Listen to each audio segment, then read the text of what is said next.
Yerp, this perp back with another video, and I just got done checking out the first episode of Suicide Squad Isekai. And you're probably wondering to yourself, what does Isekai mean? For those that are new to anime, this might be your first anime. Isekai is essentially when you get transported into one world, into a fantasy realm, or a world full of magic and whatnot. There's a lot of isekai right now being put out in anime. It's very oversaturated. Like, there's usually a lot of isekais that have these long ass titles that are pretty much a full sentence.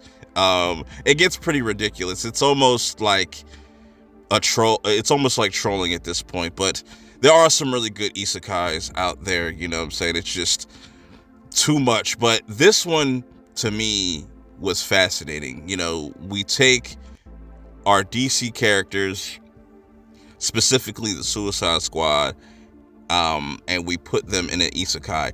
I was sold, you know what I'm saying? Putting Harley Quinn in a fantasy realm, I feel like that is really dope. You know what I'm saying? It's a really dope idea. On top of that, you have Studio Wit animating, the people that brought us the first 3 seasons of AOT, VV's Fluoride, you know what I'm saying? We got Ranking of Kings. The list goes on. You know, Wit definitely is one of the best anime studios out. So it was a no-brainer for me that I definitely had to check this series out. I'm just going to give you my thoughts on this first episode. I haven't watched episode 2 or 3 yet. I'll probably get around to that another time. We'll see how this video does. Anyways, this was a really quick first episode, and I could see why that they put out the first 3, because this kind of just gets right into it. You know, we get introduced to Harley Quinn and the Joker. They're, you know, doing what they do normally, and then she ends up getting snatched up by Amanda Waller. Amanda Waller obviously is plotting something. They have this like kind of device that they're trying to open up this portal.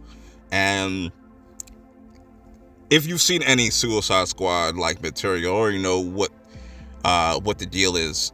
Essentially bringing all these villains together to do this mission, and if they don't do this mission, they're going to get their head popped off with the bombs in their necks and whatnot.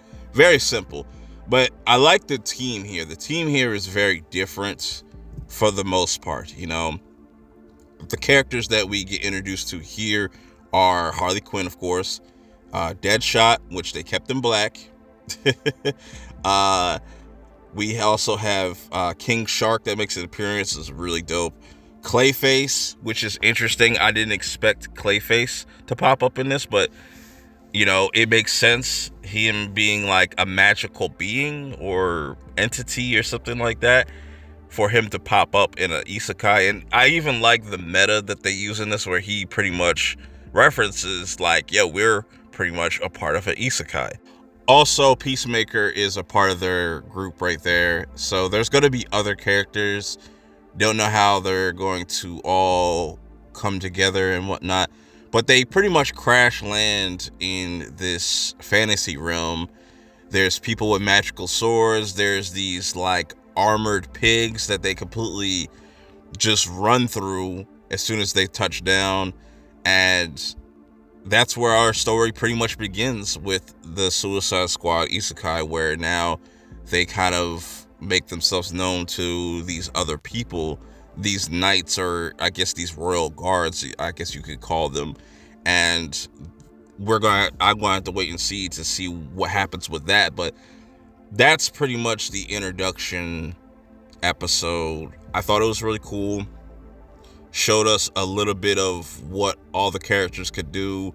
Shows us the animation style, you know, because before Harley Quinn gets transported into this, she has kind of like a back and forth, like a 1v1 against Katana, to pretty much showcase the animation and to kind of give you a taste of what to expect with each individual character. And I like it, you know what I'm saying? It almost has like this rotoscope kind of vibe to it, and it was just really clean. It's just very fluid. Seeing how acrobatic Harley Quinn is really dope. Seeing Clayface and how he is utilizing his powers, you know what I'm saying? Seeing King Shark as well, just eating people, is really dope.